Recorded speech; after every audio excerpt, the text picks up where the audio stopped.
It is Vlogmas Day Baba Ganoush, and today is all about games.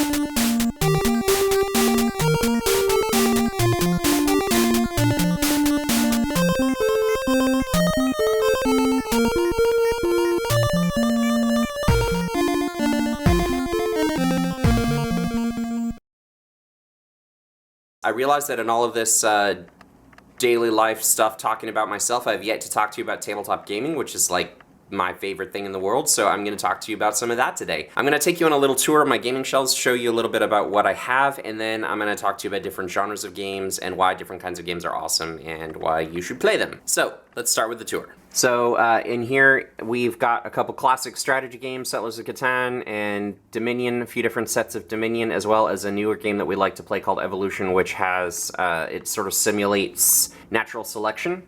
And over here are some more adventure, miniature-based games. This is Super Dungeon Explorer, Forgotten King, and kind of in there and back there's a couple others of that same style and genre, and whatever, you know, hey, whatever things we can get to fit on the shelf, frankly. These are a bunch of cooperative games. I love cooperative board games. I'll explain to you what those are about later. Over here, we've got a few other big box strategy games, including a copy of Belfort there that isn't in its original box because I won it at a convention, and it didn't come with the box, it just came loose, so we had to box it on our own.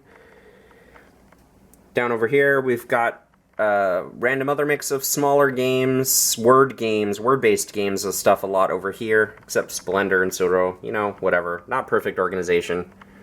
We're doing what we can with the space we got. Seven Wonders, and every expansion for Seven Wonders. Seasons, an awesome game about wizards competing to do magic based on the seasons of the year. Down here we've got Cult Express and Fresco, and Ghost Blitz. We're getting down toward more some of the games we like to play with the kids. Over here we've got King of Tokyo and Smash Up, and Quiddler, and Coup, and Pirateer, Cube Quest, Master Labyrinth, some Star Wars miniatures-based games, older ones, not the X-Wing, which is the new one, Munchkin, Blockist, Lasercat. These are like abstract strategy games and card games and stuff over here. If you grew up any time before the mid to late 90s and weren't a super nerd, board gaming was probably a pretty terrible experience for you. It was dominated by games like Monopoly and Sorry, were about the only things that had broken through into public consciousness, and those games are notoriously badly designed, painful, and not fun experiences for the majority of players. Monopoly in particular involves mechanics which are largely random, a lot of luck involved, very little strategy involved, and then it has this incredibly long tail where after a certain point one player has amassed enough wealth and property that they're almost certainly going to win the game, and yet the game won't actually be over for potentially hours yet as we slowly grind all of the other players down, which for one player who's winning might feel fairly rewarding, but for the majority of players is terrible. So those kinds of games were all that were out there for board games for the majority of people. And then in the mid-90s, games started coming out of Europe that were invigorating the idea of strategy board gaming, of tabletop board gaming in a new way. They started putting together games like Settlers of Catan, which were, instead of board-based, they were tile-based, and which therefore had a lot of replay value because the game changed every single time you went to play it, and which involved more strategic choice and a little bit less random chaos than games like Monopoly and Sorry. And all of these games started coming out, and really what we've been experiencing for the past 20 years is rightfully called a tabletop gaming renaissance, as there have been You know, so many new publishers, so many new designers, and so many new forms and types of games that have come out in the last 20 years that have made tabletop gaming a lot of fun to be a part of again. One of my favorite genres of board games is the cooperative games. Cooperative games change traditional board games wherein the players are all competing with each other, or even like social games where players might be paired up or on teams competing against each other, into a model where the players are all cooperating with each other against the mechanics of the game itself. So the board, or the tokens, or the cards, or whatever the mechanics of the game are that they use to develop a challenge, set up a scenario or an obstacle which the players collectively have to attempt to resolve or defeat. So for example, in Pandemic, the players are all working for the Center for Disease Control, attempting to prevent a worldwide outbreak of various diseases, and the game is attempting to create the outbreaks and to cause the spread, the pandemic, to happen. So the players are working against the game, and at the end of the day, it's the game or the players who win, not any one player over against all the other players. As a parent, teacher, pastor, one of the things that's great about cooperative games is that they remove the competitive element between the players, which means you remove one of the potential sources of friction or ill feelings that sometimes can come out of board games or tabletop games when, you know, you have issues of people being sore losers or terrible winners.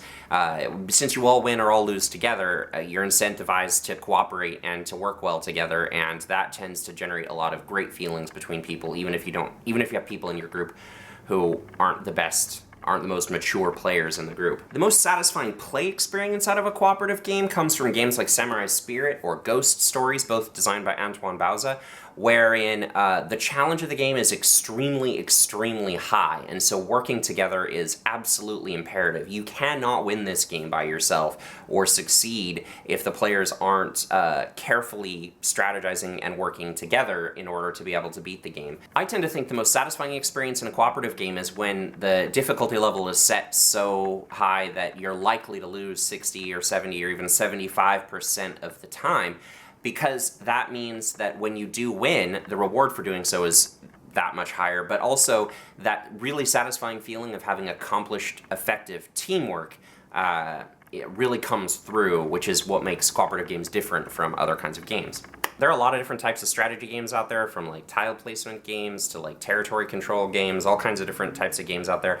But the two kinds of games that I'm most fond of right now are deck building games and worker placement games. Basically, in a deck building game, players build their own deck from a pool of cards which is shared or available, or which they can buy or accumulate during the game.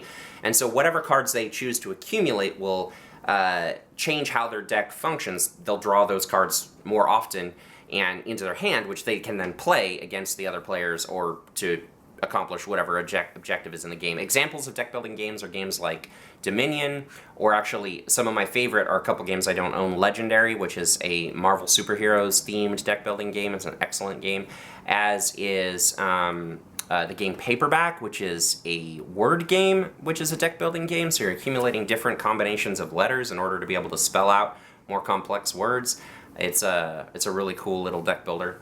Whereas worker placement games are games where each player is assigned a set of tokens representing workers that they then have to place in different areas on the board or the map or the tiles, depending on how the game is built, in order to accomplish different tasks toward a larger objective. And so where you place your workers determines what sort of resources you might accumulate, or what points you might get, or what options will be available to you later on in the game in terms of how you can place your workers toward accomplishing the ultimate objective of the game.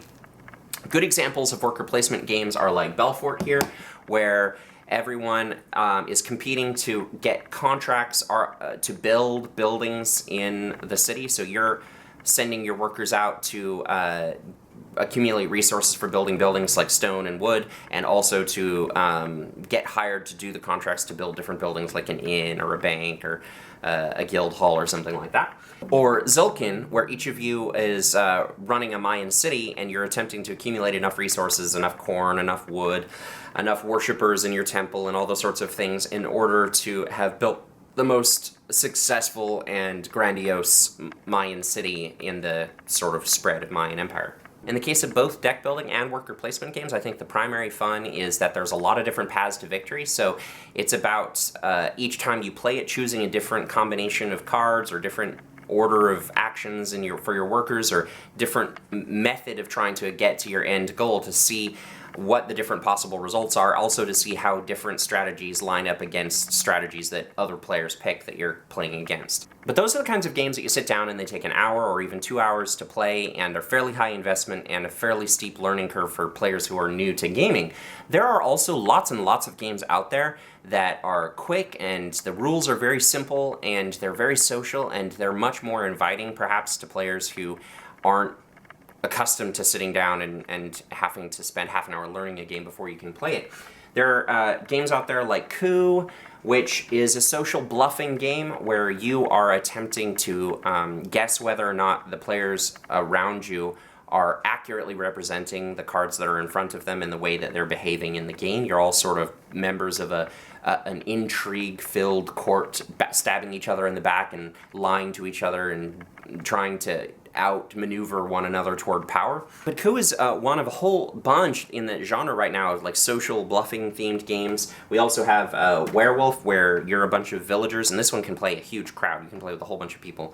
You're a bunch of villagers trying to figure out who in your midst is the werewolf before the werewolf kills enough people to win. So the werewolf is trying to secretly kill people, and the other players are trying to figure out which of you is the werewolf before the werewolf kills enough people to win the game. There's also Love Letter, where the players are all attempting to woo the princess by secretly passing her love notes without those love letters being intercepted by the handmaidens or the guards or the king or the snooping priests. And I haven't even touched on like word games or storytelling games or dice games or tile placement games or programming games like Colt Express or Robo Rally. There are just tons and tons of excellent games out there right now. If you are not playing board games these days, you are seriously missing out. Please come over to my house so I can correct the errors of your ways. And that's all without mentioning the best kind of game there ever was or will be, tabletop role-playing. But that's gonna have to be a whole nother video.